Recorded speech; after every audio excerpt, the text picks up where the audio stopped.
नमस्कार दोस्तों, मेरे चैनल आओ कहानी सुनो में आप सभी का स्वागत है। दोस्तों, आज की मेरी कहानी है सत्संग की महिमा।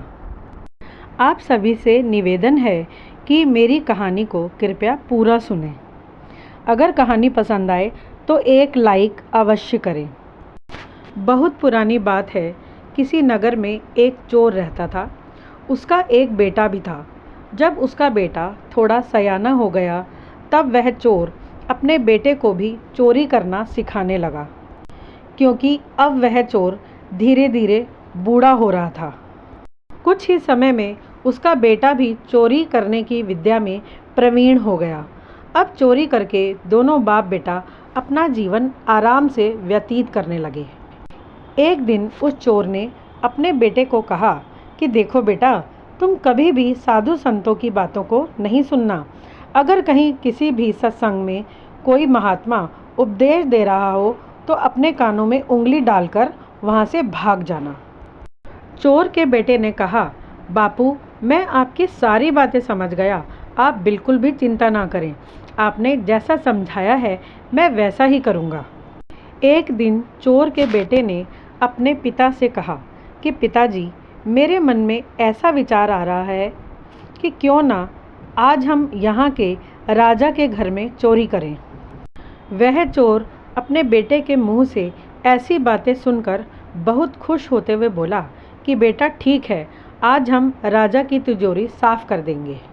संयोगवश जिस रात उन दोनों ने राजा के घर चोरी करने के लिए जाना था, उसी रात चोर की तबीयत कुछ खराब हो गई। तब चोर के बेटे ने अपने पिता से कहा कि पिताजी, आज आप घर में ही आराम करिए और मैं अकेला ही यह चोरी करके आऊँगा। चोर ने अपने बेटे से कहा कि ठीक है, आज तुम अकेले ही चले जाओ, परंतु मैंने जो बातें समझाई हैं उनका ध्यान रखना। तब अपने पिता से आज्ञा लेकर उस चोर का बेटा राजा के घर चोरी करने अपने घर से अकेला ही निकल गया। चोर का बेटा राजा के घर की ओर चल पड़ा। जब वह राजा के घर के कुछ नज़दीक पहुंचा, तब उसने रास्ते में एक और कुछ लोगों की भीड़ लगी हुई देखी। तब उसने वहीं खड़े हुए एक व्यक्ति से पूछा कि क्या बात है भाई, इतने लोग क्यों एकत्रित हुए हैं। उस व्यक्ति ने बताया कि अभी कुछ ही देर में यहाँ पर एक महात्मा जी सत्संग में उपदेश देने के लिए आने वाले हैं।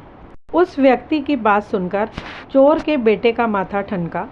उसे अपने चोर पिता की दी हुई नसीहत याद थी और वह यह सोचकर अपने कानों में उंगली डालकर भाग गया कि मुझे तो किसी भी संत के उपदेश नहीं सुनने। जब उस चोर का बेटा भाग रहा था, तब कुछ ही दूर जाने पर उसको एक पत्थर से ठोकर लगी और वह वहीं ज़मीन पर गिर पड़ा। तभी उसके कानों में महात्मा जी की आवाज़ सुनाई दी। महात्मा जी कह रहे थे कि कभी भी झूठ नहीं बोलना चाहिए, जिसका नमक खाएं उसका कभी भी बुरा नहीं सोचना चाहिए। ऐसे अच्छे आचरण वाले व्यक्ति को सदा ही भगवान का आशीर्वाद प्राप्त होता है और वह अपने जीवन में सदा सुखी रहता है। जब तक चोर का बेटा वहाँ से उठकर भागा, तब तक महात्मा जी के यह दो वाक्य उसके कानों में पड़ चुके थे। वह झटपट अपने कान बंद करके राजा के महल की ओर चल दिया। महल के द्वार पर पहुंचकर जैसे ही वह अंदर जाने लगा, उसे वहां पर बैठे हुए पहरेदार ने टोका, अरे अरे, ऐसे अंदर कहाँ चले आ रहे हो और तुम कौन हो। तभी उसे महात्मा का दिया हुआ उपदेश याद आ गया कि झूठ नहीं बोलना चाहिए। तब उस चोर ने सोचा कि क्यों ना आज सच बोलकर ही देख लिया जाए।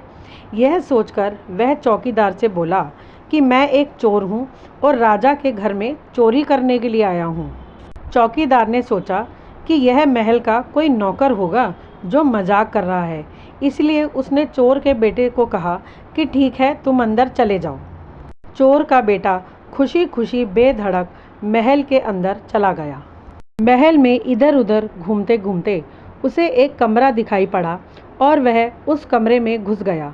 वहाँ उसने देखा कि ढेर सारे सोने चांदी के सिक्के और कीमती जवाहरात वहाँ पर पड़े हुए हैं। उसकी खुशी का ठिकाना ना रहा। उसने जल्दी जल्दी वह सब कुछ एक बड़े से थैले में भर लिया। अब वह एक दूसरे कमरे में घुस गया। वह महल का रसोई घर था। वहाँ पर बहुत से स्वादिष्ट व्यंजन तैयार पड़े हुए थे। वह जल्दी जल्दी वहाँ रखा भोजन खाने लगा। भोजन करने के बाद वह अपना थैला उठाकर वहाँ से चलने लगा। तभी उसे फिर से उन महात्मा का उपदेश याद आ गया कि जिसका नमक खाओ उसके लिए कभी भी बुरा मत सोचो। उन महात्मा का उपदेश याद आते ही उसने सोचा कि मैंने अभी जो भोजन किया है उसमें तो नमक था और महात्मा जी ने तो कहा था कि जिसका नमक खाओ उसका कभी भी बुरा नहीं सोचना चाहिए। महात्मा जी की यह बात याद आते ही उसने वह थैला वहीं महल में छोड़ दिया और अपने घर की ओर वापस चल पड़ा। जैसे ही वह महल से बाहर निकलने लगा तब उस पहरेदार ने उसे हंसकर टोका कि क्या बात है, तुमने महल में चोरी क्यों नहीं की। पहरेदार की बात सुनकर चोर के बेटे ने उसे कहा कि जिसका नमक खाया हो उसका बुरा नहीं सोचना चाहिए। मैंने राजा की रसोई में भोजन किया है, इसलिए चोरी का सारा सामान वहीं पर वापस ही छोड़ दिया। यह कहकर वह वहाँ से निकल गया। अभी वह कुछ दूर ही पहुँचा था कि पीछे से राजा के रसोइये ने शोर मचा दिया, पकड़ो पकड़ो, चोर भागा जा रहा है। उसी समय पहरेदार ने चोर के बेटे को पकड़कर राज दरबार में राजा के सामने पेश किया। राजा के पूछने पर उसने पूरी बात उन्हें बताई कि किस प्रकार महात्मा के कहने पर वह पहरेदार को सच बोलकर महल में घुसा था और आपके महल की रसोई में भोजन भी किया जिसमें नमक था। इसीलिए आपके साथ बुरा व्यवहार भी नहीं किया और आपका कीमती सामान वहीं छोड़कर मैं वहां से जा रहा था। ऐसे अनोखे चोर की बातें सुनकर राजा प्रसन्न हो गया और उसे अपने महल में नौकरी भी दे दी। इधर जब चोर का बेटा 2-4 दिन तक अपने घर वापस नहीं गया तो उसके पिता को चिंता होने लगी कि पहली बार उसका बेटा अकेला चोरी करने गया है, कहीं पकड़ा तो नहीं गया। और उधर चोर का बेटा राजा से आज्ञा पाकर पिता से मिलने के लिए अपने घर वापस आया। वह चोर अपने बेटे को इतने सुंदर वस्त्र पहने हुए देखकर अचंभित ही रह गया। तब चोर के बेटे ने अपने पिता से कहा कि बापू, आप तो कहते थे कि संत महात्माओं की बातें नहीं सुननी चाहिए, परंतु मैंने तो एक महात्मा के मुंह से केवल 2 वाक्य ही सुने थे और उन्हीं 2 वाक्यों से मेरी जिंदगी बदल गई। देखो, राजा ने स्वयं मुझे अपने दरबार में नौकरी दे दी। दोस्तों, अगर आपको मेरी यह कहानी अच्छी लगी तो कृपया एक लाइक ज़रूर करें और अगर मेरे चैनल पर आप नए हैं तो कृपया मेरे चैनल को सब्सक्राइब करें। धन्यवाद दोस्तों। जल्दी ही मिलती हूँ एक नई रोचक शिक्षाप्रद कहानी के साथ। तब तक के लिए आप सभी का दिन मंगलमय हो। राधे राधे।